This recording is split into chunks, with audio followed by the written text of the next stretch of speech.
Good morning, students. Yesterday we have finished D block element, in which we have studied general properties of D block element and preparation and properties of potassium permanganate and potassium dichromate. ठीक है, today we will study about F block elements, which includes two series, that is lanthanide and actinide series. ठीक है, आज आपका ये 5वां lecture है। इसमें एफ ब्लॉक एलिमेंट हम लोग देखने जा रहे हैं। Position of F block element in periodic table आप ये देख रहे हैं। ये आपका एस ब्लॉक हो गया, ये पी ब्लॉक हो गया, ये डी ब्लॉक हो गया, ये एफ ब्लॉक एलिमेंट हो गया। ये 57 से 71 तक लेंथेनाइड हो गया, 89 से 103 तक ये एक्टिनाइड हो गया। यही आपका पीरियोडिक टेबल है, देख लीजिए। ये 57 के बाद से यानी कि सीरियम से स्टार्ट होता है, लेकिन चूंकि लेंथेनाइड की प्रॉपर्टी मिलती जुलती है तो उसको भी हम लोग इसमें इंक्लूड कर लेते हैं, यानी 57 से 71, 89 से 10।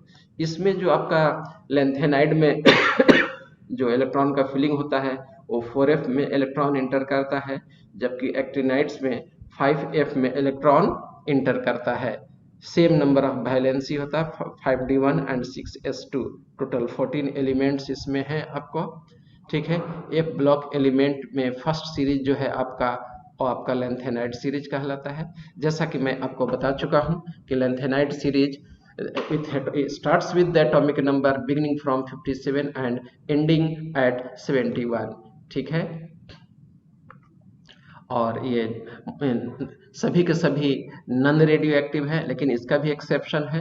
प्रोमिथियम जो है आपका रेडियो एक्टिव होता है, बाकी जितने भी लेंथेनाइड्स हैं सभी के सभी क्या है आपका नॉन रेडियो एक्टिव है। तो याद रखिएगा कि प्रोमिथियम जो है इसका रेडियो एक्टिव है, बाकी सभी नॉन रेडियो एक्टिव है। ठीक है, इसका सेकेंड सीरीज जो है आपका वो एक्टिनाइड सीरीज कहलाता है। ठीक है, it starts with the atomic number beginning from 89 and ending at 103। 89 से लेकर 103 तक ये होता है। ठीक है, generally have radio active in nature. सभी इसमें सभी के सभी आपको क्या है ये रेडियो एक्टिव होते हैं। जनरल इलेक्ट्रॉनिक कॉन्फ़िगरेशन आप देख रहे हैं, इसमें NS2 N-1D 0 to 1 and N-2F 1 to 14। ये F ब्लॉक का आपका जनरल इलेक्ट्रॉनिक कॉन्फ़िगरेशन है, लेकिन इसमें भी दो सीरीज था आपका ना, लेंथेनाइड सीरीज और एक्टिनाइड सीरीज। तो लेंथेनाइड सीरीज देख रहे हैं, N बराबर 6 अगर हो जाए तो क्या हो जाएगा 6s2 हो जाएगा आपका। ठीक है, 6s2 5d 0 to 1 ना, 4f 1 to 14 तक होगा ये आपका। ठीक है, दूसरा सीरीज एक्टिनाइड सीरीज हो गया, और n बराबर ये 7 हो गया, और इसमें n का वैल्यू अगर 7 हो गया तो 7s2 6d 0 या 1। ठीक है, 5f 1 to 14 ये हो गया आपका एक्टिनाइड सीरीज का जनरल इलेक्ट्रॉनिक कॉन्फ़िगरेशन, याद रखना चाहिए। ठीक है, इलेक्ट्रॉनिक कॉन्फ़िगरेशन ऑफ लेंथेनाइड्स हम लोग देख रहे थे, और ये आपका जितने भी लेंथेनाइड हैं जैसे सेरियम हो गया, पैरासियोडाइमियम हो गया, neodymium, promethium, samarium, europium, terbium, dysprosium, holmium, erbium, thulium, ytterbium, ये सभी के सभी आपका सामने है, और इसका इलेक्ट्रॉनिक कॉन्फ़िगरेशन देख रहे हैं। इलेक्ट्रॉनिक कॉन्फ़िगरेशन देखने से आपको एक चीज़ का आइडिया हो जाएगा कि इसका जनरल ऑक्सीडेशन स्टेट कितना होता है। ठीक है, देखो यहाँ पर इसका जनरल ऑक्सीडेशन स्टेट 4 भी होगा, 2, 3 और 1 4। ठीक है, यहाँ ये 2 भी शो कर सकता है आपका। ठीक है, यहाँ पर आपका 2 प्रोमिथियम है ना, प्रोमिथियम आपका वेरिएबल शो कर सकता है, वेरिएबल शो कर सकता है। कौन कौन वेरिएबल शो करता है, ठीक है, आइए हम लोग देखेंगे। लेकिन उससे पहले आप ये जरूर याद रखिएगा कि सीरियम +4 में भी जाता है। ऐसे जनरल इलेक्ट्रॉनिक कॉन्फ़िगरेशन जो होता है इसका +4 है, लेकिन यह लिमिटेड ऑक्सीडेशन स्टेट शो करता है। लिमिटेड ऑक्सीडेशन स्टेट शो करने का मेन वजह हो गया कि एनर्जी गैप जो होता है इसका 5d और 4f का, ठीक है, वो ज़्यादा होता है, जिसकी वजह से बॉन्ड फॉर्मेशन में टेक पार्ट नहीं करेगा, और लिमिटेड ऑक्सीडेशन स्टेट शो करता है। जनरल ऑक्सीडेशन स्टेट +3 है, तो यहाँ से रीजनिंग बनता है कि लेंथेनाइड सीरीज का ऑक्सीडेशन स्टेट जो होता है, हाँ बेटा, लिमिटेड होता है। ऐसा क्यों होता है ये आपको जानना पड़ेगा। ठीक है, तो oxidation state the common oxidation, slide back कीजिए। अच्छा ठीक है बेटा। सर वो चीज समझ नहीं आया कि F1 और D1 दोनों है सर। क्या F1D1? हाँ, उसमें होता है, सेरियम में दोनों होता है। ठीक है, सेरियम में आपका इलेक्ट्रॉन जो होगा दोनों में इंटर किए हुए रहता है, इसीलिए वेरिएबल ऑफ उसका 4 ऑक्सीडेशन +4 में भी जाता है ये सेरियम। आपका 4f में भी इलेक्ट्रॉन है, 5d में भी है, 6s में भी है, तो ये भी बॉन्ड फॉर्मेशन में तीनों मतलब चारों इलेक्ट्रॉन जो है बॉन्ड फॉर्मेशन में टेक पार्ट कर जाता है, इसीलिए आपका यहीं पर अब वो फेल करता है। ठीक है, पहले के इलेक्ट्रॉन इंटर कर जाता है 4f में, तब 5d में स्टार्ट होता है, उसको पता नहीं रहता है कि हम कहाँ जाएं। ठीक है, तो इसको अब्बो प्रिंसिपल में ये पढ़ाया मतलब होगा। डी से पहले एफ में चला जाता है सर? हाँ हाँ, पहले डी में चला जाता है, इसके बाद एफ में भरना स्टार्ट होता है। ये ऑक्सीडेशन स्टेट आप देख रहे हैं, कॉमन ऑक्सीडेशन स्टेट इसका +3 है। Losses of 2 6s electron and 1 5d और 4f इलेक्ट्रॉन इसमें लॉस कर सकता है। ठीक है, सम आइदर शो +2 और +4 ऑक्सीडेशन स्टेट। ठीक है, लेकिन कुछ जो है आपका कॉमन ऑक्सीडेशन स्टेट है, तो इसको याद रखना पड़ेगा, कभी कभी पूछता है। ठीक है, +3 ऑक्सीडेशन स्टेट जो है इन लोगों का फिक्स है। ठीक है, आपका सेरियम, प्रोमिथियम, ठीक है, इसके बाद टर्बियम, टर्बियम के बाद हो गया आपका कौन सा हो गया, टर्बियम हो गया, डिस्प्रोसियम हो गया, ये आपका +4 ऑक्सीडेशन स्टेट में भी जाएगा। तो क्वेश्चन पूछता है कि +4 ऑक्सीडेशन में से कौन कौन होता है लेंथेनाइट सीरीज में, तो सेरियम का नाम आ जाएगा, प्रोमिथियम आ जाएगा, इसके बाद टर्बियम आ जाएगा, डिस्प्रोसियम आ जाएगा +4 ऑक्सीडेशन स्टेट में। फिर आपका क्वेश्चन बनता है कि +2 ऑक्सीडेशन स्टेट में कौन कौन जाता है, तो एक दो याद रखिए, समारियम है, यूरोपियम है, ठीक है, एटर्बियम है, एटर्बियम के बाद आपका थुलियम हो गया, ये +2 ऑक्सीडेशन स्टेट में जाता है। एनडी भी हो गया आपका, एनडी भी आपका +2 ऑक्सीडेशन स्टेट में, यानी नियोडाइमियम आपका +2 ऑक्सीडेशन स्टेट में भी आपको जाता है। तो याद रखना पड़ेगा, क्या क्या याद रखना है, तो यहाँ सेरियम, प्रोमिथियम, ये चारों को याद रखिएगा कि ये +4 में भी जाता है। +2 वाला याद रखिएगा, समारियम, यूरोपियम, एटर्बियम, ठीक है, ये आपका +2 और +2 में भी जाता है। एनडी वाला भी रखिएगा +2 में। +3 में कौन कौन सिर्फ जाता है, तो ये आपको याद रखना है। ठीक है, तो कभी कभी पूछता है, एक दो बार पूछे हुए हैं। Lanthanide shows limited oxidation state, और ऐसा लिमिटेड ऑक्सीडेशन स्टेट क्यों होता है, तो एनर्जी गैप जो होता है लार्ज होता है, किसके किसके बीच में, 4f और 5d सबशेल में एनर्जी गैप ज्यादा होता है, जिसके वजह से इसका लिमिटेड ऑक्सीडेशन स्टेट होता है इसका। मोस्टली कलर्ड होते हैं। अब कलर्ड होने की वजह आप पढ़ चुके हैं कि अनपेयर्ड इलेक्ट्रॉन होना चाहिए, और एफ सबशेल में जब अनपेयर्ड इलेक्ट्रॉन होगा तो एफ ट्रांजिशन शो करेगा, और एफ ट्रांजिशन उसी तरह से है जिस तरह से आपका डी ट्रांजिशन था, D2 partially field F orbital के चलते ये मोस्टली कलर्ड होते हैं, और ये शो करेंगे आपको एफ ट्रांजिशन। ठीक है, आपके लेंथेनाइट्स जो होते हैं इलेक्ट्रोपॉजिटिव होते हैं, इनका मेल्टिंग पॉइंट हाई होता है, इलेक्ट्रिकल एंड थर्मल कंडक्टिविटी इनका हाई होता है। ठीक है, इसके बाद डेंसिटी इसकी हाई होती है, सिल्वरी कलर का होता है, सॉफ्ट होता है ये। ठीक है, पैरामैग्नेटिक नेचर के होते हैं ये, रिड्यूसिंग एजेंट होते हैं ये। ठीक है, तो ये आपका लेंथेनाइट्स का जनरल कैरेक्टरिस्टिक फीचर आप देख रहे थे। रिएक्शन ऑफ लेंथेनोइड्स आप देख रहे हैं यहाँ कि लेंथेनाइड्स अगर आपको एयर में बर्न करेगा तो ऑक्साइड बनाएगा, एसिड के साथ रिएक्ट करेगा तो एक्टिव, ये मेटल ये है, एसिड के साथ रिएक्ट करेगा हाइड्रोजन गैस देगा, हाइड्रोजन के साथ रिएक्शन करेगा लेंथेनाइड हाइलाइड बनाएगा, वाटर के साथ रिएक्शन करेगा मेटल हाइड्रोक्साइड बनेगा, लेंथेनाइड हाइड्रोक्साइड बनेगा, हाइड्रोजन गैस रिलीज करेगा, कार्बन के साथ कंबाइन करेगा तो कार्बन का कंपाउंड बनाएगा, नाइट्राइड बनाएगा नाइट्रोजन के साथ, सल्फाइड बनाएगा सल्फर के साथ। ठीक है, ऑक्साइड आपको बर्न करने के बाद यानी ऑक्सीजन के साथ कंबाइन करने के बाद बनाएगा ये। ठीक है, केमिकल रिएक्टिविटी आप यहाँ देख रहे हैं, लेंथेनाइड्स आपको हाइड्रोजन से रिएक्शन करेगा तो लेंथेनाइड हाइड्राइड बनाएगा, ऑक्सीजन से करने के बाद लेंथेनाइड ऑक्साइड बनाएगा। ठीक है, और वाटर से करने के बाद ये हाइड्रोक्साइड बनाते हैं, कार्बन डाइऑक्साइड से करने के बाद लेंथेनाइड कार्बोनेट बनाते हैं। केमिकल रिएक्टिविटी ऑफ लेंथेनाइड देख रहे हैं हम लोग, कार्बन से रिएक्ट करने का कार्बाइड बनाएगा, नाइट्रोजन से रिएक्ट करेगा नाइट्राइड बनाएगा, सल्फर से रिएक्शन करने के बाद ये सल्फाइड बनाएगा। लेंथेनाइड कॉन्ट्रैक्शन बहुत इंपॉर्टेंट है, ये है क्या, और देखिए एक्चुअली जैसे जैसे इलेक्ट्रॉन अब हम लोग फील करते चले जाते हैं, the gradual decrease in atomic and ionic size of the lanthanide with increase in atomic number is called lanthanide contraction. lanthanide contraction क्या है? तो हम लोग जैसे जैसे इलेक्ट्रॉन ऐड करते चले जाते हैं, ठीक है, इलेक्ट्रॉन ऐड करने से क्या होगा, आपका पॉजिटिव चार्ज इंक्रीज करता चला जाएगा, और पॉजिटिव चार्ज इंक्रीज करता चला जाएगा, ठीक है, तो क्या होगा, इफेक्टिव न्यूक्लियर चार्ज बढ़ता चला जाएगा। क्यों बढ़ता चला जाएगा? क्योंकि आपका डी और एफ सब शेल का स्क्रीनिंग इफेक्ट कम होता है। जब स्क्रीन ठीक से नहीं कर पाएगा तो फोर्स ऑफ अट्रैक्शन ज़्यादा लगेगा, फोर्स ऑफ अट्रैक्शन ज़्यादा लगेगा तो श्रिंक करने लगेगा, तो इसी को हम लोग लैंथेनाइड कॉन्ट्रैक्शन कहते हैं। ये है क्या?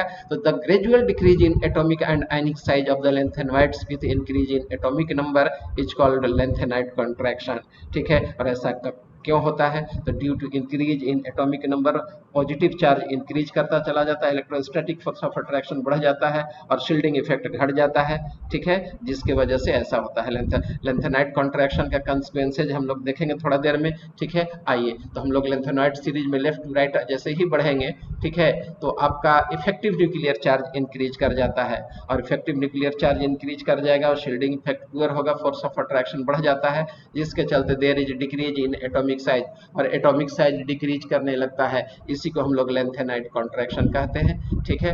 लैंथेनाइड कॉन्ट्रैक्शन में देखिए, लैंथेनम से जैसे ही आपको स्टार्ट होगा, सेरियम में घटा है, मतलब ऊपर से नीचे ग्रेजुअली इसका साइज जो है से आपका घटता चला गया है। एटॉमिक साइज कहिए या आयनिक साइज कहिए, जैसे जैसे एटॉमिक नंबर बढ़ा है, this is due to increase in effective nuclear charge, ठीक है, और decrease in shielding effect.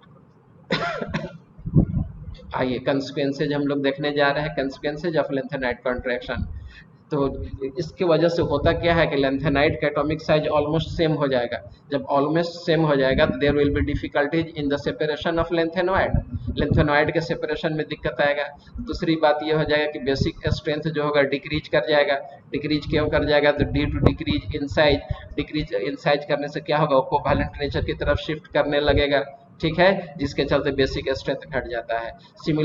Similarity of second and third transition series 3D and 4D series, second और थर्ड सीरीज जो है आपका, जिसको 3D और 4D सीरीज हम लोग कहते हैं, ठीक है, इसका साइज जो होता है ऑलमोस्ट सेम होने लगता है, ठीक है, कि मतलब साइज तो नहीं, सिमिलरिटी आने लगता है 3D में और 4D इसमें 4D में, लेकिन साइज की अगर हम लोग बात करें तो आपका कौन सा, यानी कि 4D और 5D का साइज ऑलमोस्ट सेम हो जाता है, ठीक है। और वहां पर रीजन हम लोग पढ़ चुके थे डी ब्लॉक में, क्या था, ड्यू टू लैंथेनाइड कॉन्ट्रैक्शन, ठीक है। तो लैंथेनाइड आपका खत्म हुआ। अब आइए हम लोग एक्टिनाइड्स के बारे में देखते हैं, ठीक है। ये एक्टिनाइड्स आप देख रहे हैं, थोरियम से लेकर के पैरामिथियम, यूरेनियम, नेपच्यूनियम, प्लूटोनियम देख रहे हैं, लॉरेंसियम तक ये आ जाएगा आपका, ठीक है। सबका नाम भी आपका दिया हुआ है, मेरे नाम पर भी है, देखो MD, लेकिन एक्चुअली वो MD मैं नहीं हूँ, वो मेंडेलिव थे, मेंडेलिवियम उसका नाम है ना। तो आइए एक्टिनाइड्स के बारे में और हम लोग जनरल इंफॉर्मेशन लेते हैं। They generally exhibit an oxidation state of +3, ठीक है, लेकिन इसमें वेरिएबल ऑक्सीडेशन स्टेट ज़्यादा होता है।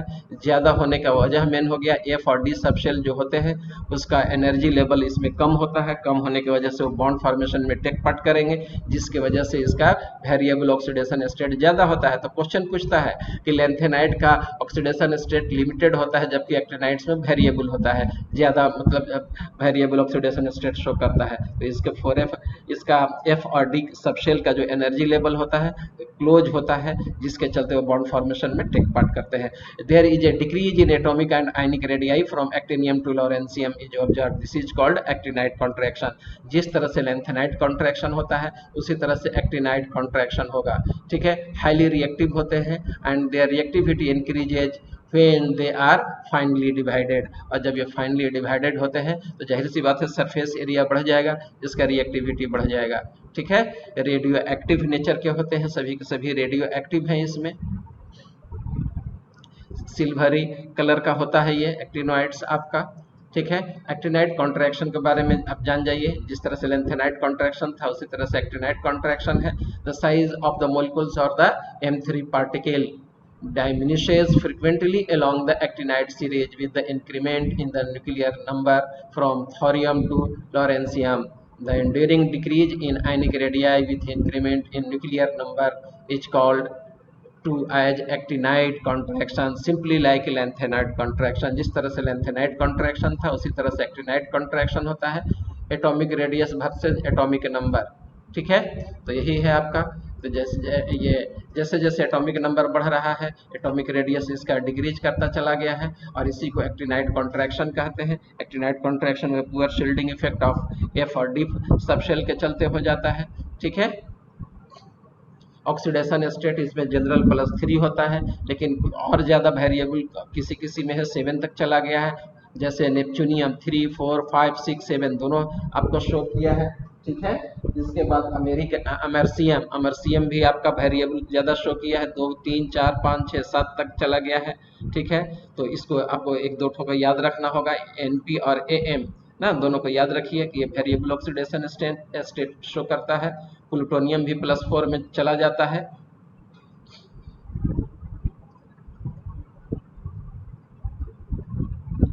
ये केमिकल बिहेवियर हम लोग दे रहे हैं, ये सब रिएक्टिव मेटल होते हैं।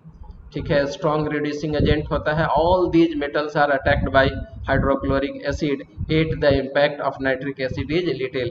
नाइट्रिक एसिड के साथ इम्पैक्ट इनका कम होता है क्योंकि वो खुद ऑक्सीडाइजिंग एसिड होता है। They react with boiling water to give oxide and hydride. ठीक है, यही आपका हो गया। आपका थोरियम का एक एग्जाम्पल देख लीजिए, थोरियम ऑक्साइड। ठीक है, नाइट्रोजन के साथ थोरियम नाइट्राइड, कार्बन के ये हाइड्रोजन के साथ हाइलाइड बनाएगा, एयर के साथ ऑक्साइड बनाएगा, नाइट्राइड बनाएगा, बोरॉन के साथ बोराइट बनाता है, सल्फाइड सल्फर के साथ, हाइड्राइड हाइड्रोजन के साथ, ऑक्साइड ऑक्सीजन के साथ। ठीक है, और ऑक्साइड को अगर एक्सेस कार्बन के साथ हीट कर दीजिए तो वह कार्बाइड में बदल जाता है। तो ये जनरल आप एक देख रहे थे थोरियम का रिएक्शंस। अब लैंथेनाइड के बारे में कुछ हम लोग डिफरेंसेस देखने जा रहे हैं लैंथेनाइड और एक्टिनाइड्स के बीच में। ठीक है, तो involving in the filling of 4f orbital, 4f orbital इसमें इन्वॉल्व होता है, जबकि एक्टिनाइड्स में 5f ऑर्बिटल इन्वॉल्व होता है। ठीक है, the shielding effect of 4f orbital is more effective.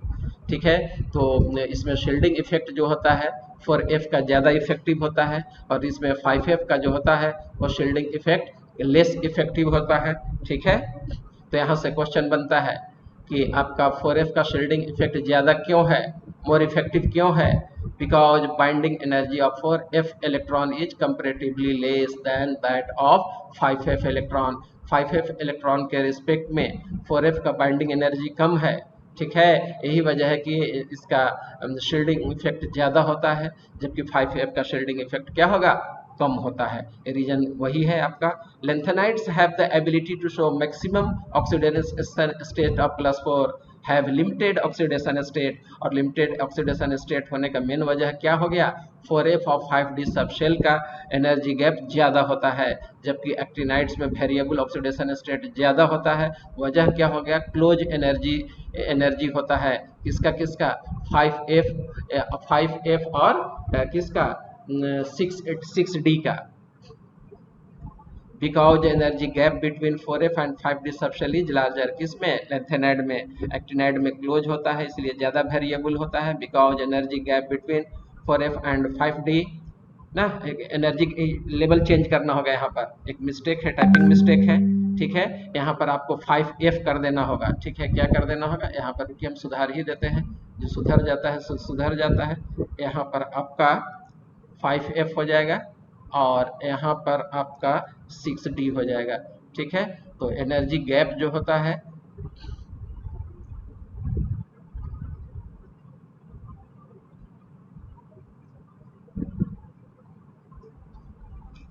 5f और 6d का एनर्जी गैप स्मॉल होता है, छोटा होता है, आसानी से बॉन्ड फॉर्मेशन में टेक पार्ट कर लेता है, इसीलिए इसका एक्टिनाइड्स का ऑक्सीडेशन स्टेट का रेंज ज़्यादा होता है। आइए कुछ और हम लोग डिफरेंसेस देखेंगे कुछ रीजनिंग के साथ, क्योंकि रीजनिंग क्वेश्चन यहाँ से ज़्यादा बनता है। लैंथेनाइड्स जो होते हैं are non radioactive in nature except promethium. Actinides सभी के सभी रेडियो एक्टिव हैं। एक डिफरेंस ये हो गया, lanthanides do not have tendency to form oxo cations, जबकि एक्टिनाइड्स जो होता है ऑक्सो कटायंस का फॉर्मेशन करते हैं। ठीक है, the compound formed by lanthanides are less basic, इसका कंपाउंड्स लेस बेसिक होते हैं, इसके कंपाउंड्स ज़्यादा बेसिक होते हैं। ठीक है, ये मोस्टली कलरलेस होते हैं, इसके कंपाउंड कलर्ड भी होते हैं। ठीक है, less tendency towards complex formation. बहुत इंपॉर्टेंट पॉइंट है कि क्वेश्चन पूछता है कि लेंथेनाइड जो होता है लेस टेंडेंसी है for the formation of complex compound, क्यों, जबकि एक्टिनाइड्स का tendency to form complex compound is greater, why so, ना वी हैव टू एक्सप्लेन। तो ये यहाँ से रीजनिंग बनता है, इस रीजनिंग का आंसर हम लोग जरूर देखेंगे। Magnetic property can be explained easily, जबकि हम लोग एक्टिनाइड्स का मैग्नेटिक प्रॉपर्टी आसानी से नहीं एक्सप्लेन कर पाते हैं। वजह क्या है कि दीज आर मोस्टली कम्प्लेक्स रहते हैं, इसलिए हम लोग उसका मैग्नेटिक प्रॉपर्टी उतना एक्सप्लेन आसानी से नहीं कर पाते हैं। ठीक है, आइए कुछ रीजनिंग और देखते हैं जो मैं बोला हूँ। जैसे मैं बोला actinides have more tendency towards complex formation, ऐसा क्यों? ठीक है, because of higher effective nuclear charge and smaller size of the atoms of actinides have higher charge density, and because of that they have greater tendency to form the complex than that of lanthanides। Actually इसमें charge density ज़्यादा होता है, इतना याद रखना है कि actinides में चार्ज डेंसिटी ज़्यादा होता है। चार्ज डेंसिटी ज़्यादा होने के चलते they have greater tendency to form the complex compound. ठीक है, दूसरा रीजनिंग यहाँ से बनता है, why actinides are more basic than lanthanide. ठीक है, actinides have lower ionisation enthalpy as compare to lanthanide because 5F is less effectively shielded from the nuclear charge than 4F, that is why actinides are more basic than lanthanides। Thank you, have a nice day. इस तरह से आपका D and F block समाप्त होता है। ठीक है, अब हम लोग कल पढ़ेंगे कौन सा टॉपिक, नेक्स्ट चैप्टर यानी कि कॉम्प्लेक्स कंपाउंड। नेक्स्ट हम लोग उसको कल ही यानी देखेंगे। हो सकता है मैं लीव पर जाऊं तो कल नहीं भी क्लास ले पाऊंगा। ठीक है, तो आप देख लीजिएगा।